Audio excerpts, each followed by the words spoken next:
a couple of the secret sort of things that the company did that were unique and sort of critical to the success and to the crazy growth that you sort of everybody sees is like if it doesn't entertain, doesn't inspire, doesn't inform, it isn't something you'd want to share or talk about, like don't put it out there.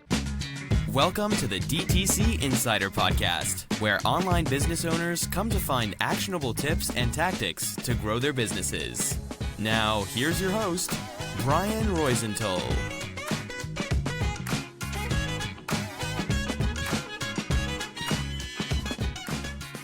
Hey, welcome to another episode of the DTC Insider podcast. I'm Brian Roisentul, your host, and I'm super excited about this episode. It's a must listen to.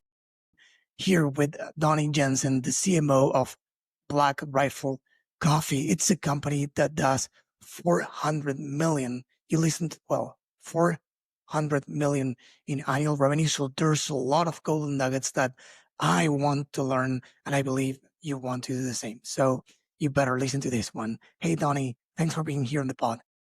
Yeah, thanks for having me. Super excited to chat. Yeah, likewise. So why don't you start by introducing yourself and telling the audience more about your background, even before you joined, this company? Yeah, I have kind of a wild background. I actually started like way, if you go way back to the very, very beginning, I started in construction work and then eventually pretty quickly learned that I don't want to do that. So my first real job though in marketing, I would say is I worked at Creative Artists Agency and I worked initially in the branded entertainment group when they launched that like eons ago. And from there, one of the agents I worked for, he sort of exposed me to the advertising world and said, hey, you're kind of a crappy assistant, but you'd be really good at advertising, like strategic planning specifically. The discipline has sort of since got rebranded a few times. It was called strategic planning back in that day, and then our account planning. And now, it's just called brand strategy or creative strategy or however you want to sort of frame it. So eventually left LA, moved back to New York, worked at McCann, New York. That was sort of my first job, like getting into marketing, like real marketing and advertising. I studied under Devika Bulkandani, who is, I believe now she's like the global CEO of Ogilvy. And sort of the other side of the house was John Kottman. So I learned kind of like the fundamentals of like storytelling and brand and strategy and sort of all that from Dev. And then on the other side, John was like super strong in research and analytics and sort of learned that side. They told me when I joined, I'd learn, 6 years of marketing and advertising in 6 months. And it totally was. Then from there, I went to work for a company called KBS when Lori Seneca left McCann, New York, and then went down to get her name on the door at KBS. Went down there, worked on a ton of different accounts from BMW to Red Bull to Nike skateboarding, Nike New York, Nike soccer. Then eventually left KBS, went to Droga 5. And so when I was there, I worked on Under Armour, Jockeys, Chobani yogurt. We launched Chobani at the Super Bowl.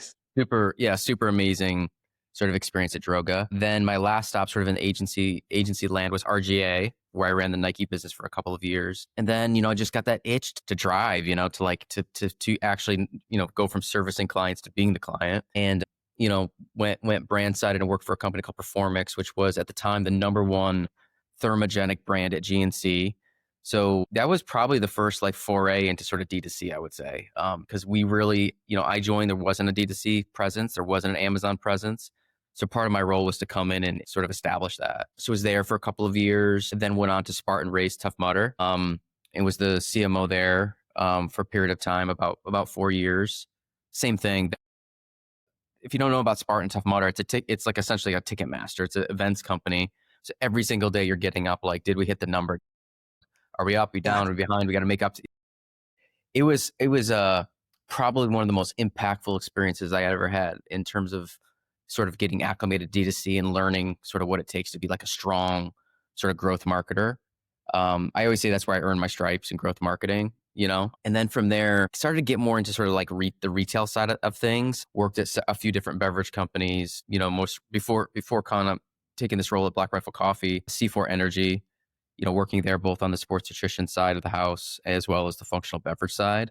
And then obviously coming to Black Rifle, which we're everything. We're sort of in coffee, bag coffee, RTD coffee. We just launched an amazing energy drink that I'm going to plug right here. It's super good. Nice. You should try it. And then obviously we have a really strong D2C and sort of e-commerce business. And then, the business itself sort of sits across all the, sort of all the digital sort of marketplaces, Instacart, DoorDash, and so on. So we're we have a pretty robust sort of go to market sort of strategy and just presence overall.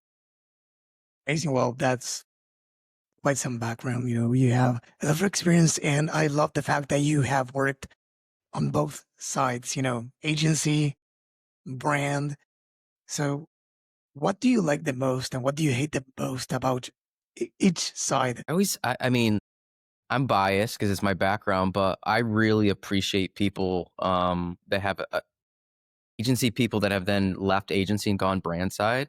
Because if you've worked at a good agency, like let's say you've worked at a Droga 5, the amount of like pieces of business you touch, the business challenges you touch, the bar of like having to understand marketing and insights and challenges is so high that it's like a boot camp for marketers. And it's like, you know what I mean? I don't think you can get that experience to that degree and to that depth by working at like a, no offense, but like a Kraft Foods, within a specific category. And it's not exposed to it. So I always recommend like anybody like go into agency world if you can in the beginning, earn your stripes, get that boot camp and get those fundamentals sort of under your belt, then go brand side. And I always feel like you're probably 10, 20 clicks ahead of anyone else around you from your peer group because of that sort of agency experience. And then when you sort of go brand side, it allows you to sort of implement all the things you learned in sort of the agency world within a brand sort of ecosystem, right? You're actually able to drive and you're actually able to make those recommendations and build those strategies. I always say the thing about agencies isn't like, there's a perception that we just kind of sit around and like come up with ideas, but it's really about the process and really about like that from A to Z thing that you do every single time to guarantee the best possible result every single time. So it's like, we would always say, yeah, like we don't sell ideas, we sell process. It's a tried and true way to get to the best possible result. And I think that's what you see with like brands like a Liquid Death or, name your brand where it's really composed of like strong agency people and that agency pedigree. You sort of see that, like how strategic they are with their go to market and the way they, sort of engineer virality and think about sort of big ideas. So I recommend it to everybody. Like start an agency, then make that transition into brand. It also helps you calibrate, like if you want to be like, I want to be in tech, or I want to be in, packaged goods, or I want to be, in entertainment. Like you touch all that when you work in agency. So you get to actually experience it before you actually kind of get into it. So Yeah, you get to see, you know, multiple brands, what works for them, what doesn't, and get that experience. When you go to work on the brand side, you yeah. bring all of that with you. You don't see only like what happens only with one brand. You see what happens with multiple brands in multiple markets, and you can apply that learning. And is there anything you see or anything you saw when you started working on the brand side that you said, "Oh, I thought this was this way when I used to work on the agency side, but now I'm on this side and I get it now. It's not that way." Yeah, I always tell people this. Yeah, there's a perception when you're on at least the agency side because like we sit around and think about the consumer and the brand all day long and think about how to tell that story and amplify everything that we're doing. We're sitting around coming up with ideas. The perception, at least I had, kind of switching over was there's a good portion of your day where you're thinking about that all day long, and it really isn't. Such a small percentage of your day is thinking about like the big idea or the big viral moment or that type of thing. You're spending more time, sort of thinking holistically about the whole business and the brand. So that was, sort of something I didn't expect, but, have grown to love, like really love like the business side of it. And, we would always get mad when like a client would call you and say, yep, we're changing the brief or the budget's gone away. And you're like, what do you mean? Like, why'd the budget go? Like, I don't get it. And now you kind of get it. Like things come up, things happen where you have to shift direction, you have to shift strategy.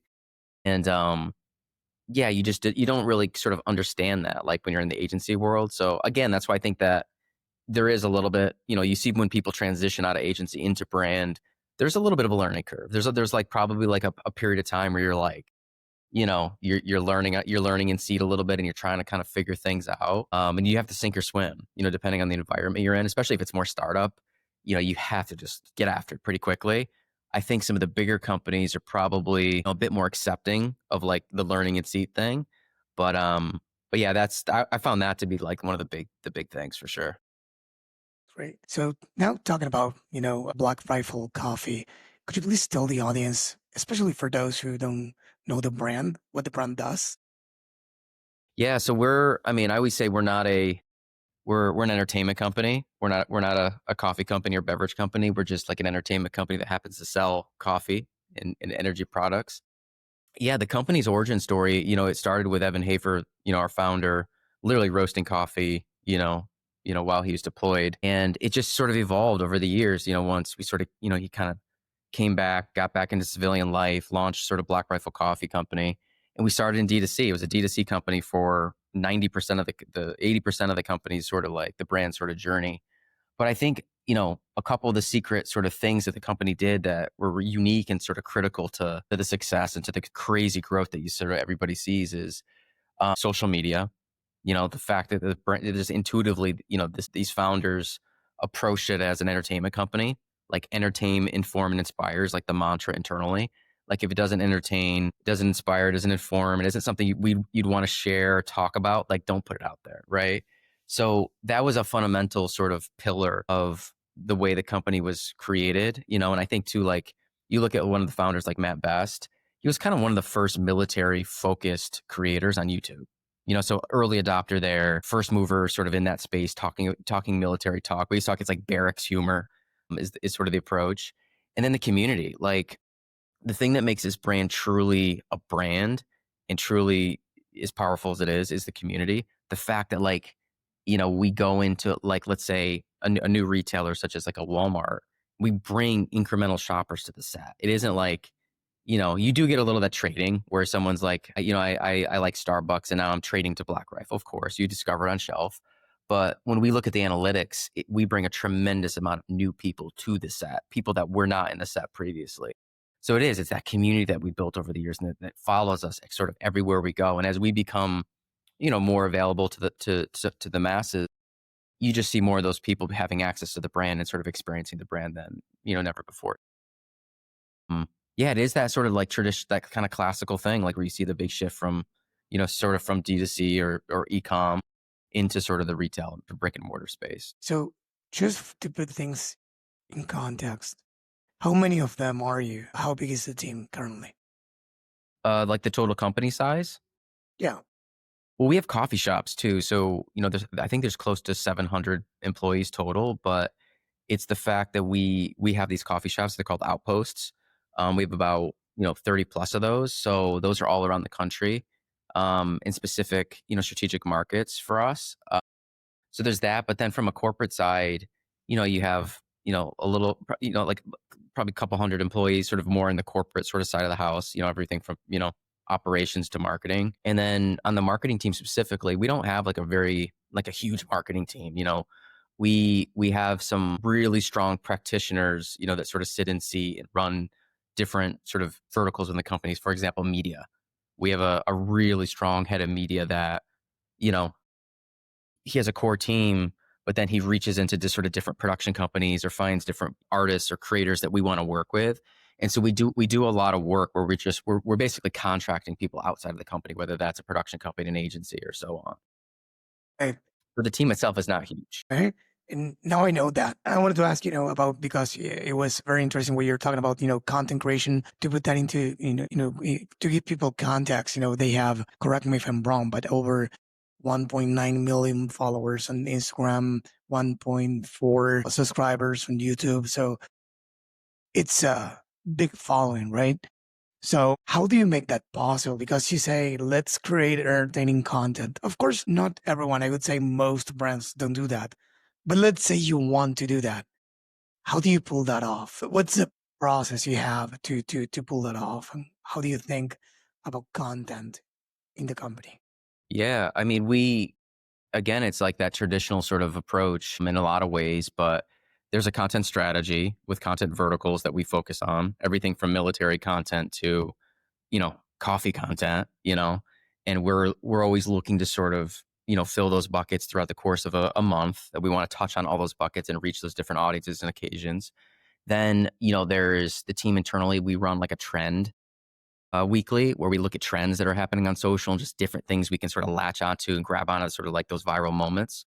And then, probably, and again, we run it like the way you would run it internally, like an internal creative studio or an internal sort of agency. Like that's the way it sort of functions. There's writers, there's art directors that are putting things into storyboards and designing things. There's there's editors, there's producers that sit in that call that are like thinking, okay, like how am I going to go make the thing that we're talking about, right? Or there's our sort of head of influencer that sort of listens and thinks, okay, like maybe I'll grab this would be perfect for Travis Pastrana because it's a motorsports oriented piece of content, right? So we're always thinking about how we sort of connect the dots and bring the system together. But sort of one of the fun parts is like we run it like a writer's room. We have an actual think think of your favorite sort of comedy show like Saturday Night Live or Fallon. Like they have writers' rooms. Like we have a writer's room. We have a room where we sit on a call for a couple of hours and we write jokes and we think about like funny ways to sort of bring things to life and have all the writers and all the characters that are associated with the brand feeding off of each other, right? And coming up with like really great content. And again, ways to sort of engage audience, inspire people, grab onto a trend, that type of thing. So I don't think it's like a secret sauce, but because again, it's so many media companies have done it for years and agencies have done it for years. I think it is something new that I haven't seen many brands that do it. You know what I mean? Or companies rather. And I think that becomes like the distinction between a company and a brand. A brand is like one in a million. There's lots of companies and lots of products out there. Like a true brand with a brand purpose and an ethos and a community and like, sets out to entertain and do things a bit differently. I think it's pretty rare nowadays. I think especially in tough times, the discussion over brand versus performance, as if those were like, the Yeah. North and the South Pole, it's like, why? Yeah. So how do you approach that? Because I think that, and probably talking about the agency versus the brand side, probably from the agency perspective, it's easy to say, hey, the brand is important, but from the brand perspective, it's like, you gotta produce revenue. So I get it, but how do you approach that internally, especially in the early days? I think, Yeah. I like to say we bring together the best of those two worlds. Like we bring together strong brands, strong content strategy, strong sort of media around like entertaining consumers, engaging consumers. But then we apply like all the stuff that like sort of grew up doing in the D2C space and the sort of the performance marketing world. How do you growth hack? How do you come in every day and like you're day trading every single day, like trying to get that unfair advantage? So on the more call it growth side or more on the more sort of advertising side, we treat it very much like a D2C sort of offense, like the way we day trade. Like we don't, even like on Walmart.com, we're not just setting up the campaigns and walking away for 30 days. Our media buyers are literally adjusting bids all day long at Walmart.com. And they're doing that across every platform. They're doing it on Criteo at Target. They're doing it at 8451. If it's Kroger, they're in Sam's, doing MAP, like on Amazon, like we have some of the best media buyers and practitioners, I would say, like in the game, in the country, running those accounts for us and treating it like every day, like essentially like day trading every single day. So we, as I said, like we kind of bring together the best of the strengths of those two worlds and really combine them together. And then we do a lot to sort of make sure those groups are connected and having conversations. We have strategic touch points throughout the week where we're actually reviewing performance, and we're not just like reviewing it as like the performance or growth team or the analytics team. We're reviewing it like as a total brand team. So the guys that are actually creating the content, for organic social or, for a partner post or what have you, are actually in that call on performance and seeing how the stuff is doing, looking at things like hook rates. We use like a tool like Motion, like it's a pretty common tool to look at hook rate and view through and really understand the analytics about how we can improve the creative. So we definitely kind of look at it through that lens where it's like the brand sort of piece and the content piece and how that sort of fits within the growth piece. Does a day in your, in your life, in your job, let's say, look like? What are the top, let's say, tasks that, that keeps you busy during the day? And what are the metrics you measure as the company grows as the CMO? Yeah, my two big metrics are velocity. Like that's your like my core sort of call it growth KPI. Our chief commercial officer, Kim, she's really responsible for sort of that penetration and ACV and getting the product sort of in the right places in front of the right consumer. And it's the job of marketing and brand to make sure it pulls off shelf, right? So that's our KPI. We look at it daily. We have multiple sort of databases that we're pulling that from every single day and we're studying it. And again, we're day trading. So if it's Walmart.com, we're day trading on Walmart. If it's at shelf, we're running programs with Ibotta and Instacart and DoorDash and finding ways to drive that velocity, or go to aisle, like finding ways to sort of drive that velocity off shelf. If we see, if we see DMAs that are suffering, or certain stores that are suffering, or even certain SKUs that aren't doing what they need to be doing on shelf, we run that play. We run that growth sort of play in that environment. And then the other one is just overall like brand health. We're constantly tracking the brand sort of overall awareness, how it's tracking, how people are perceiving it, if it's trending up, trending down. And again, we're sort of adjusting to that, You track that, Yeah. But it's with the brand thing, it's obviously more long tail. You're right? not like you see one of your brand health metrics kind of dip or go up or go down. It takes months to sort of to correct that, or to sort of begin to sort of address that or look at that. Whereas obviously in the growth space, you can you can change your strategy within a minute and impact the business the next day. So it is about sort of balancing those two things, I would say. Yeah. Do you have ways or mechanisms in place to gather insights from customers, even post-purchase surveys, calls, focus groups? What do you guys All do? that stuff. All of Yeah. them. Yeah, we have health trackers. We have like syndicated data that we pull from. We look at everything from Nielsen's to Mintel to Qualtrics, or all of our health sort of metrics, social listening. Like, what are people saying like in the moment? Like, you'll find me like in the comment section of a lot of our social posts, like reading how people are actually perceiving things, looking on YouTube, how are people perceiving the ads we're putting out? Do they like them? You can get just a lot of feedback that way. And then we have, obviously tools that allow us to do sort of social listening that we're looking at sort of daily. But no, yeah, there's a fair amount of sort of rigor that goes into sort of understanding the brand and the customer, I would say, from a day-to-day basis. Less in the details, right? So it's like you are in the details. So I want to talk now. You mentioned that you are, as a company, committed to content, and of course, we can clearly see the results.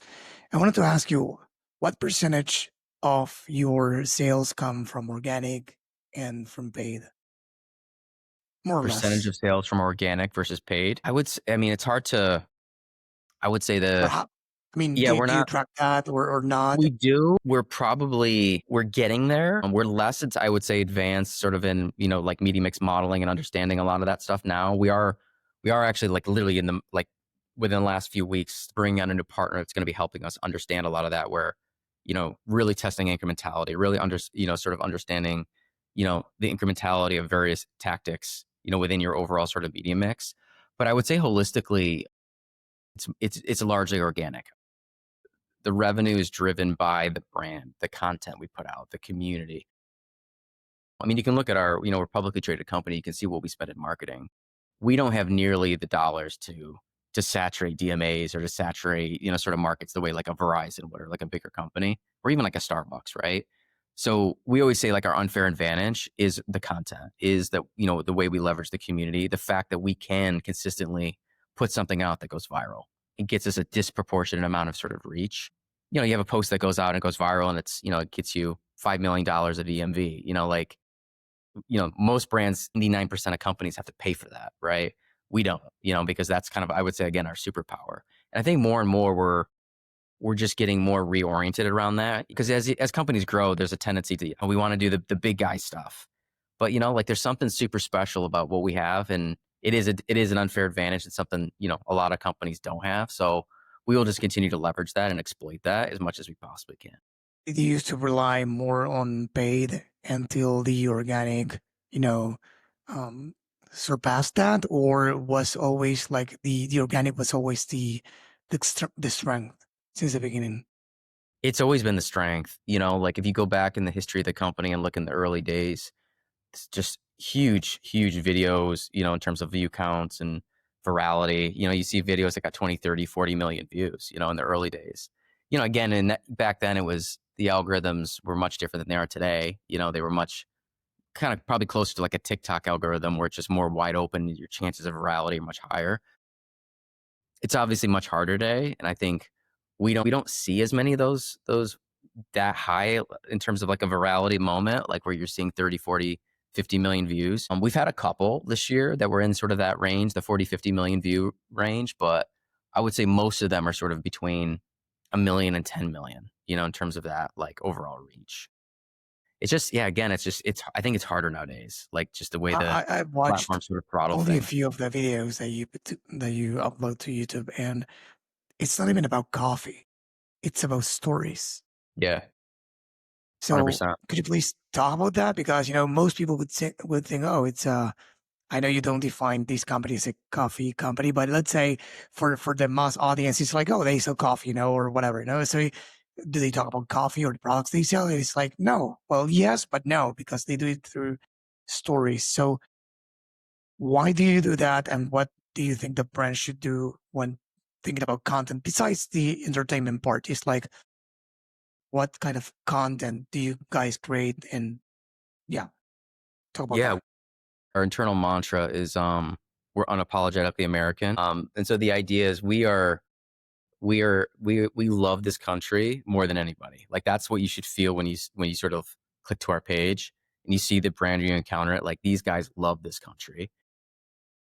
And then our brand purpose, or like call it like our brand, tagline is America Your Energy. So that's sort of our murder your thirst, or your just do it, or think different.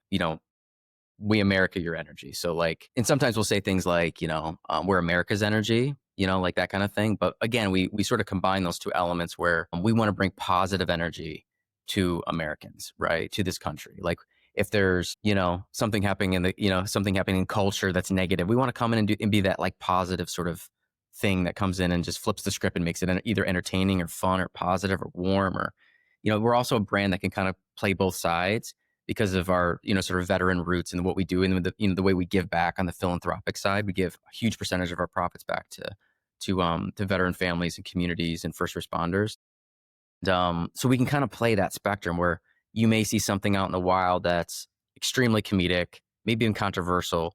Then the next time you see something that's a bit more heartfelt, like I always talk about like maybe like a Budweiser has been like one of the best brands in culture that have sort of done that, where um, they'll do something super funny, that's like, dude humor in a bar. And then they'll do something really heartfelt where it's a dog, or it's a Clydesdale, or it's something that just makes you feel like proud to be in this country, or proud to, sort of think about the people that sort of support this country. So, Dodge is maybe another brand that's sort of been good at that. So that's kind of how we play it. Like that's really sort of, I would say, the secret sauce to it. Yeah. We said in the beginning, you guys are doing 400 million. That's a huge milestone. What do you believe that has helped you unlock each level of growth? And what do you think that will help you, or what are you working on to unlock the next one? Yeah, that's a great question. A lot of it is really, I would say, around the route to market strategy and the way we've thought about sort of really methodically sort of growing the brand, building that really strong foundation in D2C. I don't really care what anybody says. There's tons of metrics to sort of prove this, but brands that have an amazing D2C business and then decide to go into retail, again, it's another unfair advantage than just going straight to retail, right? Like when you have that built-in base, and for us, we have a lot of subscribers. 70% of the revenue on D2C is subscriber revenue. So you have this loyal group of people that is buying coffee every single month and kind of coming back to the brand every single month, coming back to the website, coming back to our pages. So that has been a critical strategy. And then when we went out, sort of decided, okay, we're going to go into retail. Again, did it very methodically. And so, Walmart has been an amazing partner. They are, sort of America's brand, and they are sort of America's retailer. They do a lot with, sort of first responders and the veteran community as well. So there's just a beautiful sort of relationship there that has worked really well for us. And we have just a tremendous partnership with them. So yeah, that has sort of been the strategies. Like you're in digital, and then as we've sort of grown, we've gotten into Amazon, and we've gotten into the Instacarts and DoorDashes to support the retail business, or the brick and mortar business. And then we're sort of looking at secondary marketplace. We're on TikTok Shop and YouTube Shop, and sort of we're trying to meet the customer where they are, and to, almost treat the brand itself as like we're the navigation touch point. That, we just want you to buy from wherever it makes the most sense to you. That could be Walmart.com, that could be Instacart, that could be, Amazon if you have a Prime membership, or it could be our website because you just want to set it and forget it and have it come to your house every single month and have the best coffee possible. So that's been, I would say, more around the route to market strategy. The strategy around like product, obviously starting in bag coffee, then shifting into different formats within bag coffee. So like the Keurig pods, Nespresso, then getting into RTD. And we kind of go back and forth between, with Dunkin' being the third biggest RTD coffee brand in the country. So coffee being accessible sort of in C-store and on the go to again, the people that are sort of keep this country working and moving, right? Like we're for them. So that was sort of, and then the next sort of rung out that I kind of mentioned earlier that we've kind of taken early this year is now we're in energy drinks.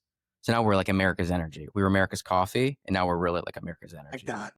So most consumers either drink coffee or they drink energy.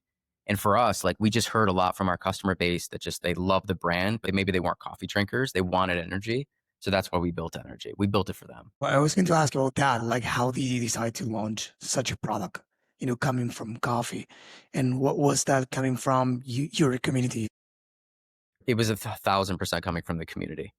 Yeah, we kept hearing from the community, we love your brand, but a group of them, there's a huge, I mean, it's disproportionately a coffee community, but there's a facet within that community that was saying, we love your brand, but we want energy drinks. Would you ever launch an energy drink? So, we put the work in, did the research, and it was just so clear that we needed to be in energy. And, even out of the gate now, when you sort of we're just kind of getting energy into the world. You look at the velocities, you look how it's doing. It's pretty clear that, we definitely have a right to be in energy, and we need to be in energy for our community and our sort of our overall consumer. You mentioned one of the channels you're present on is TikTok Shop. And I know it's not that new, but it's newer than Meta and all the stuff. And many legacy brands hasn't cracked the code to succeed there, or there wasn't a popular interest in going there. How's that working for you? And what's your process to getting sales there? And if it's different than anything else that you have tried before?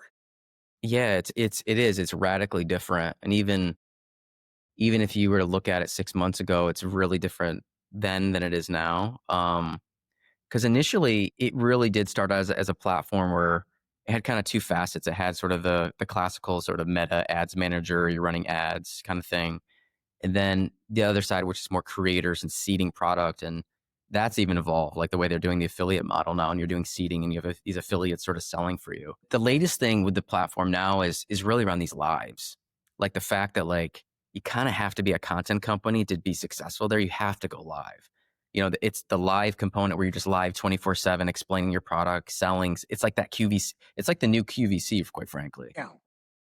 You have to do that. That's like a critical sort of component of it to the whole sort of the flywheel that is sort of TikTok Shop. So it's really broken down into paid, affiliates, and the lives. The way you're sort of like doing those lives and engaging the audience and just being sort of present on the channel. If you can't do those three things, you probably shouldn't do it, because I think you're just gonna. How many of those do you do per month? Let's say, how many collaborations with influencers? How many lives, more or less?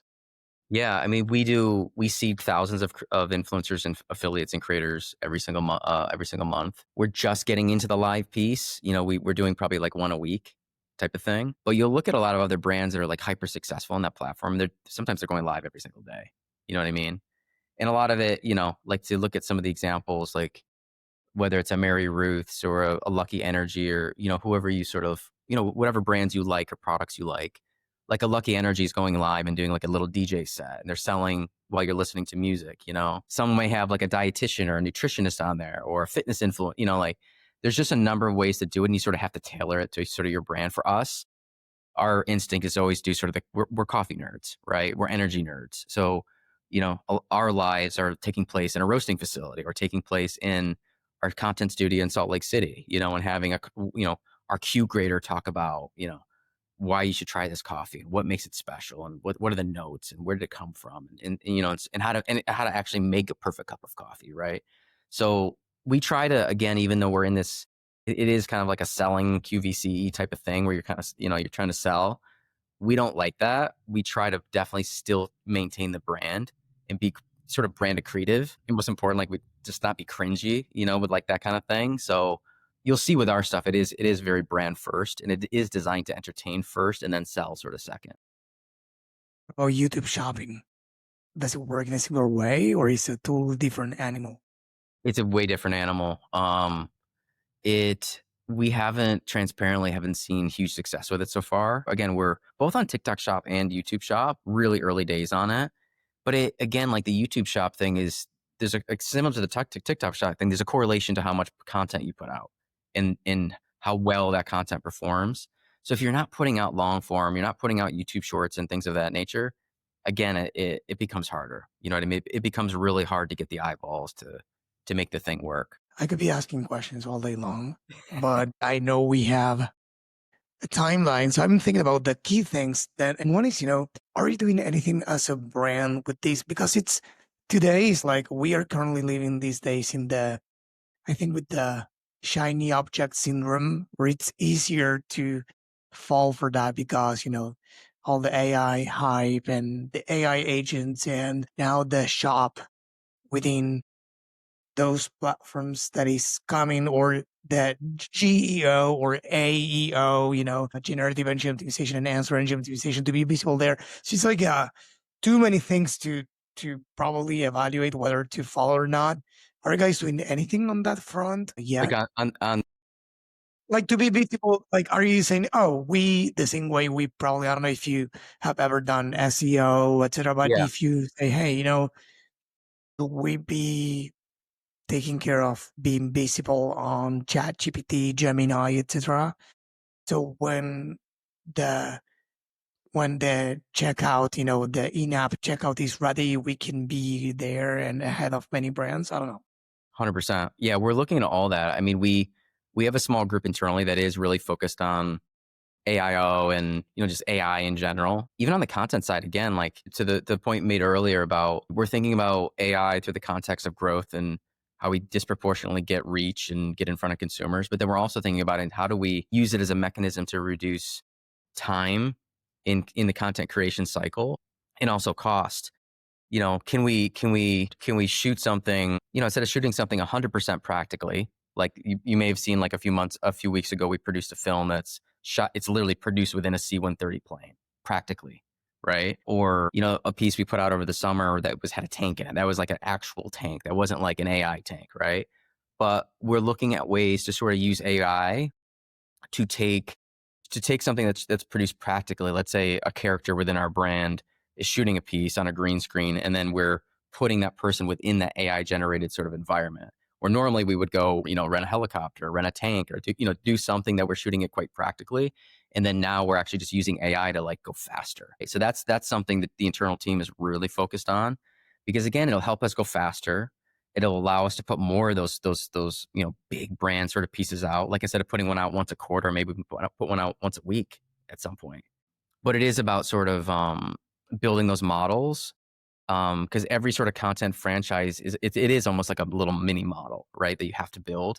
And once you train and build the model, you can produce content against those sort of franchises that the customer sort of expects to see in social every day, month, week, day, week, month. So that again, yeah, we're in that. We're doing that right now.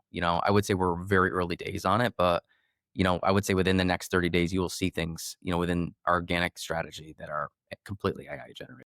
Amazing.